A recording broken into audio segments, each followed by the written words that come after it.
Greetings and salutations, Ben here. Welcome to the video on all of my Telecasters. Shout out to Julia for giving me the idea. She put in the comments there on my isolation video. I'm pointing backwards because last week, we're gonna go with that.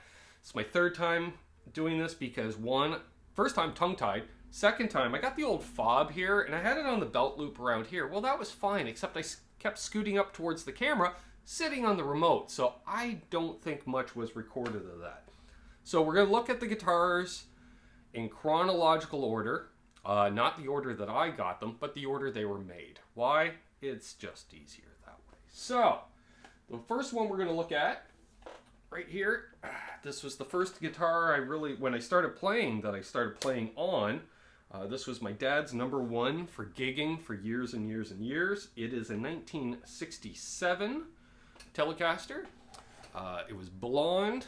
I say was because it's much more of a butterscotch now. Maple Fretboard, heavily worn. You can tell Dad was a rhythm player. He didn't really get up into this quadrant too much, but he was big on the cowboy chords. Stock tuners, which are a little different. We'll get into that later. I think that's the third nut it's had in it. Second set of frets. It does have EMGs in it. Ooh, yes.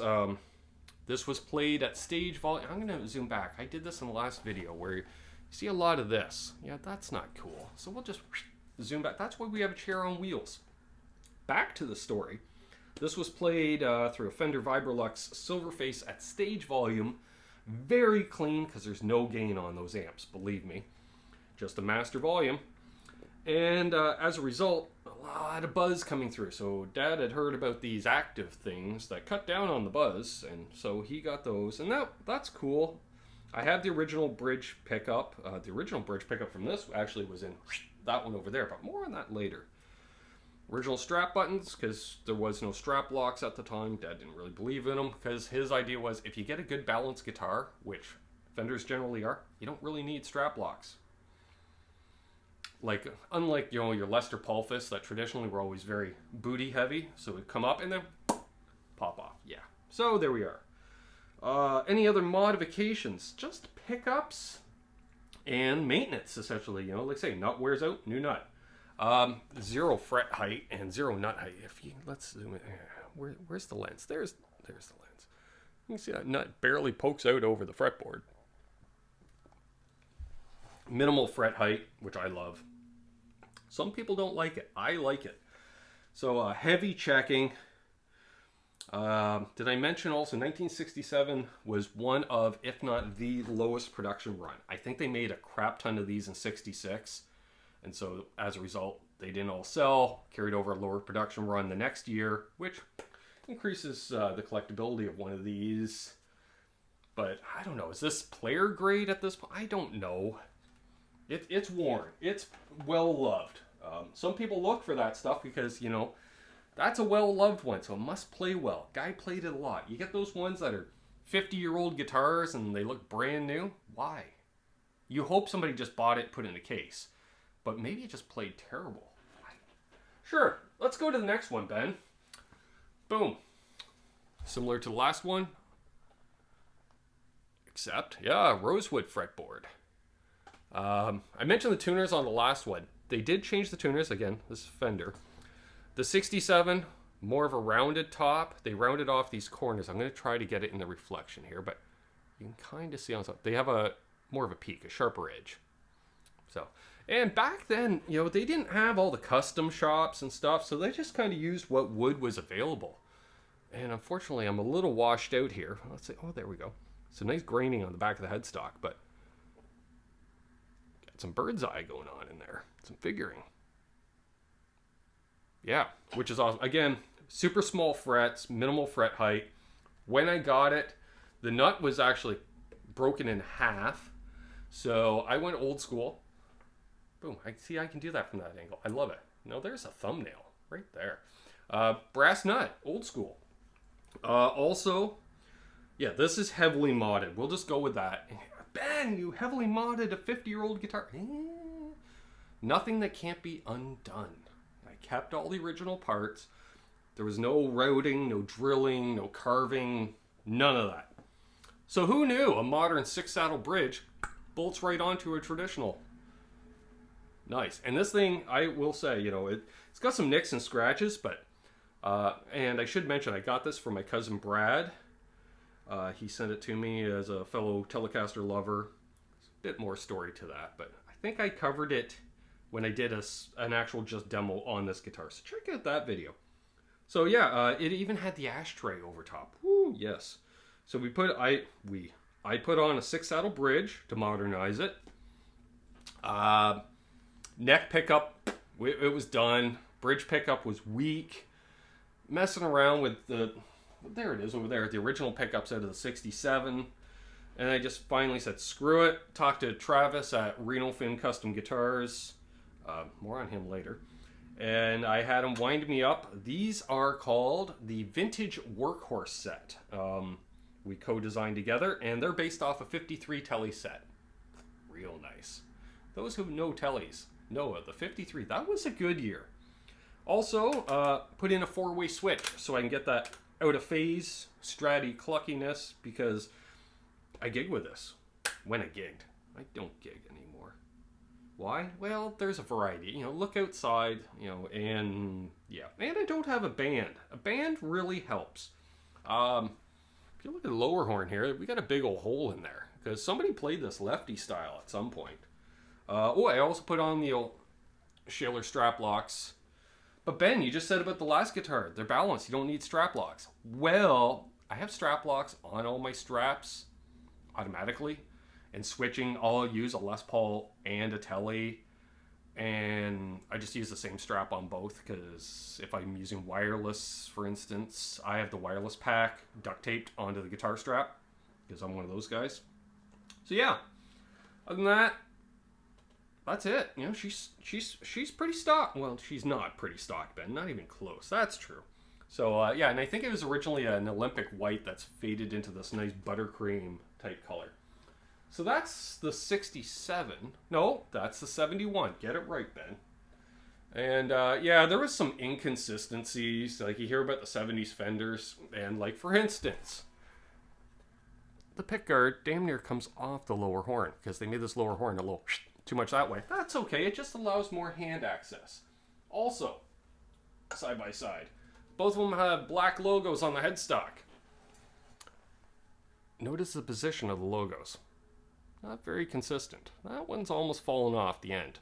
Just saying. Just saying. Moving on to the third one. There it is. Again, it was stock when I got it. One of the few times I got a new guitar in life. I picked this up for gig. This is heavier than that one. That's definitely true. This is I gotta always look at the serial number. A 2015, this is my number one. Man, I played a lot of gigs with this. A 2015 made in Mexico HH Tele. It's got some modifications we'll go through as well. Oh, I didn't do that mod. That's right. Not yet. So I haven't figured it out. All right, so what'd you do this one, Ben? Well, it had sort of a satin finish on the back of the neck, which I took down to less of a satin finish, so it's really satiny. It does have one of those gut cuts, which is okay, but it still weighs more than the non-gut cutted 71. It had a 6-saddle bridge with the vintage style saddles. Didn't like them, carved up my hand. So I put on roller saddle. Here we go. Some roller saddles. Let's go with that. Like I say, dual humbuckers. It's the only year I saw where they did one bobbin in chrome and one in black. I dig it. I'm not usually a fan of the zebra pickups, but I like it with the chrome. Added the decal from John BL 5150 because that improves the tone. What else? It has coil tap. And it does a really nice... The singles sound like singles, the doubles sound like doubles. Really helps when playing the cover tunes. Especially when you're playing everything from Tom Petty to... I don't know, what's a heavy band that we covered? Come on, Ben, you can think of this. what did I play with the humbuckers? I don't know. Doesn't matter. But I had the option. Also, replaced the control cover. Thank you, Brad Miller. And it's got this angle. I kind of dig that. I use that. I don't know why I use that one, but because I installed a Tesi Switch from tesiswitch.com. Link down below. Use coupon code Canucks. Plug, plug, plug. Other than that, well, you know, the Shaler strap locks, of course. And that's about it on this one. What else? Previous ones have 7.5, 7.25 radius. This is a 9.5. Apparently it's a rosewood fretboard, but it's that super dark, tight, almost looks like ebony. It's really sweet. I really dig it. And I haven't seen another one like it. So that's my 2015. And I believe there's demos individually for all these guitars on the channel. You know what? This needs to go back over on this side because that's where the empty stand is. So that brings us to the last one, which is one of my faves. Remember when I was talking about Travis at Reno Fin Custom Guitars? Well, you know what? This is a Reno Fin Custom Guitar. Boom, check out that logo. Made in Victoria, BC, Canada. And what this is my signature model guitar. As you can tell, I have an affinity for Teles. And he said, let's build something for you, Ben. I said, okay. He put in very few specs of his own. I got a couple frets. I've been working on the fret. I had a couple frets lifted. And that's nothing against Travis. He literally built this and then flew it across Canada to deliver it to me within a week. So it didn't have time to really settle in and know it's a guitar yet. So it's got a little plinking. But then again, it's not like I'm playing the low E up here, right? 9.5-inch radius. Yes, no gut cut. Why? I don't really have a gut to need the cut for. But look at that. Very slight arm relief contour because, you know, I do burn the arm here.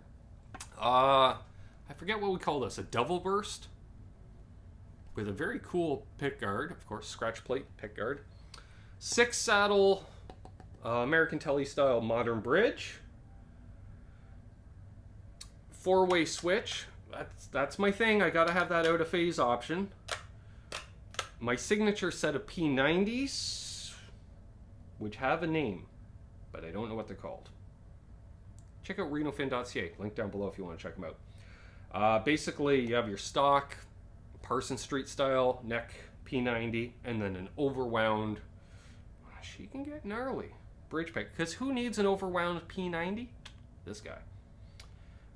1 volume, 1 tone, like say kill switch, 4-way switch here.